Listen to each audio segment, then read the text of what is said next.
to the Open Preview Show. Finally, we're able to give you a preview show and some advice. Not the crack of dawn in the morning, and we can actually watch the announcement, take it all in, and not be just wide, like matchsticks in eyes trying to watch what's going on. So I'm pretty sure you've all watched the announcement, seen the workout. We're going to give you a lowdown of the best way to attack it, our first thoughts, and maybe a few things to think about as you go. Feels weird. It does, doesn't it? I'll be having my tea in an hour after watching the announcement. Like you say, usually it's breakfast time. It is. So our first thoughts on this. So just for the workout itself, obviously we want to look at the gymnastics elements, the 3 gymnastics elements, and the skill level progressively is ascending. The skill level increases as you go through the workout. Now, what's really important is that you guys understand your skill level, but not just when you're fresh, your skill level when you're under fatigue. So no doubt you've watched the Panchik brothers do it, and you'll have seen those guys, some of the best in the world, breaking bar muscle-ups down into kind of sets of 5. Yeah. They had bigger sets to begin with, but they did break down. So maybe you feel like you're great at bar muscle-ups when you're fresh. There's going to be a high level of fatigue in your grip, in your midline. Heart rate's going to be through the roof when you get there. So just bear that into mind when you kind of set yourself some expectations for how you're going to go in the workout. I think JST athletes in particular that have done that 5-minute test, or you've done a 5-minute, test of gymnastics like toes to bar, chest to bar, bar muscle ups. Have that in the back of your mind, like how many reps can you do in 5 minutes when you're fresh? Like, it's going to give you a bit of a guideline. So when we're under a bit of fatigue, higher heart rate, we've done 60 reps beforehand of, toes to bar and chest to bar. Like, what's your 5-minute pace when you're fresh? I'm pretty confident that the pace that I would level out in a 5-minute AMRAP test will be the pace that I'll end up going in the bar muscle up test. Yeah. You hit that threshold fairly early doors in a 5-minute AMRAP test, and then you just straight away then have to go into sets where you can just kind of maintain and keep moving, and it's less about staying on a bar. I feel like that's the point you'll get to in the bar muscle ups. Yeah, definitely. So the first thoughts about the second part, 21.4, the barbell complex, made me laugh straight away because this is a very similar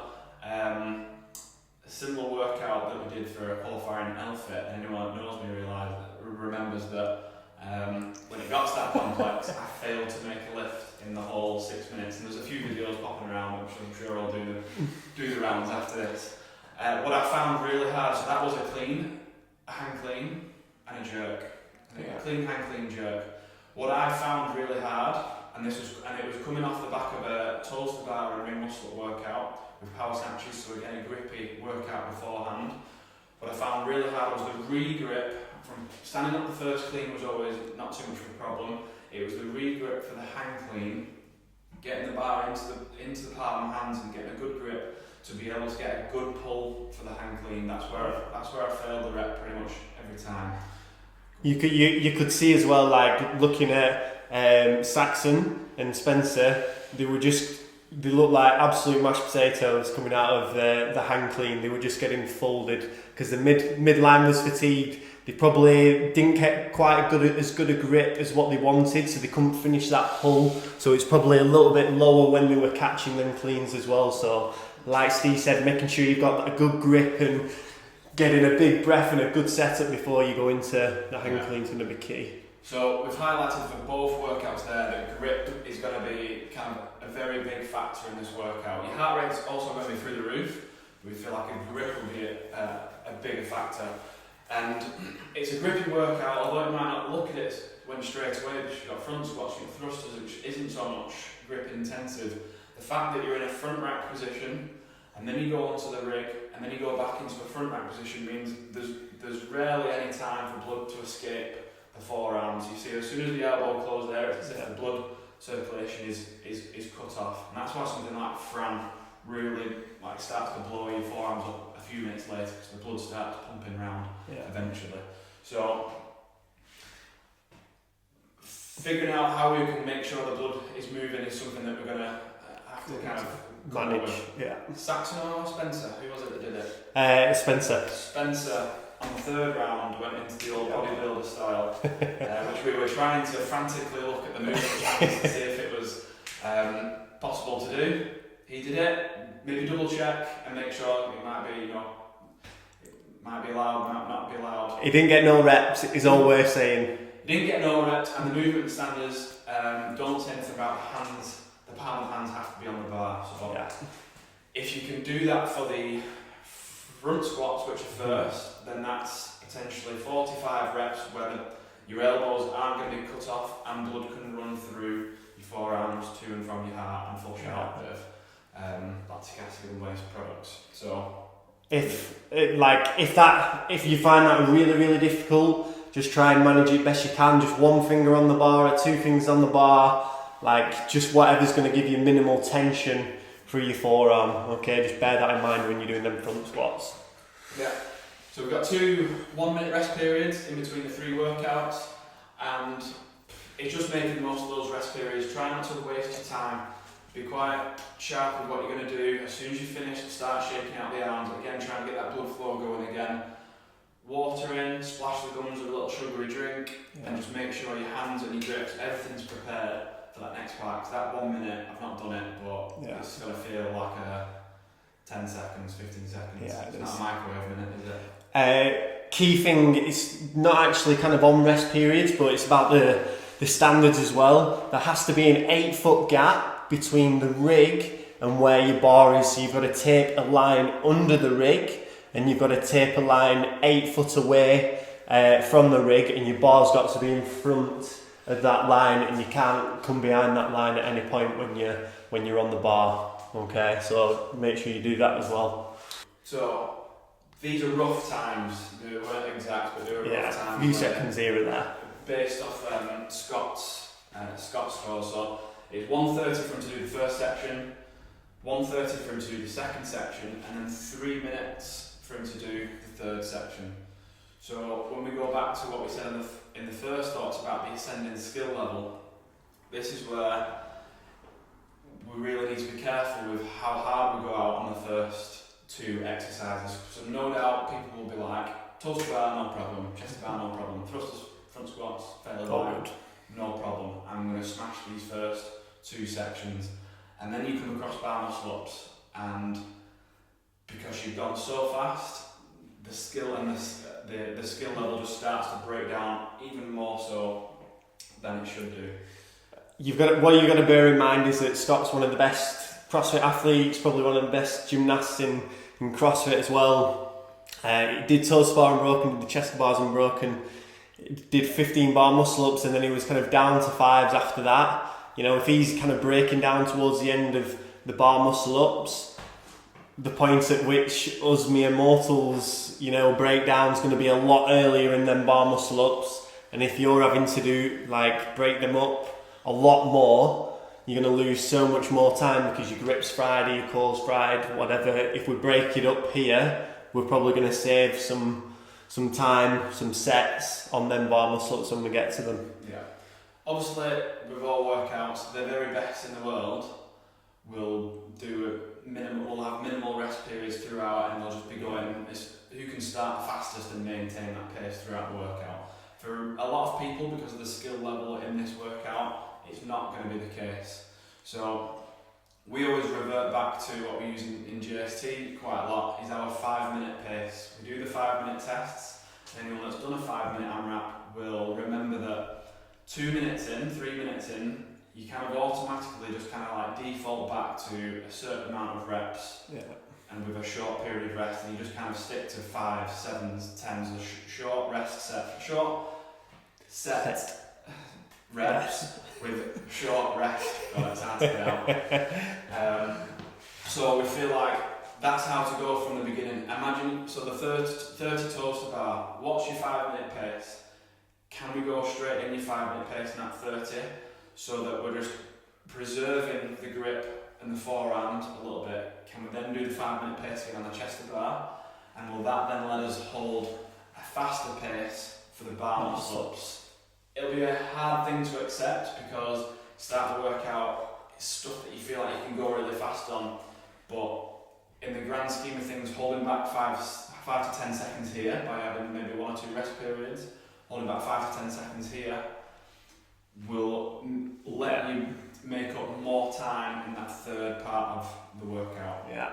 I'll tell you my plan. I'm going to go 10-10-10, 15-15, a 10, and then we'll see what happens. Yeah, I think I'll go 10s, 5s.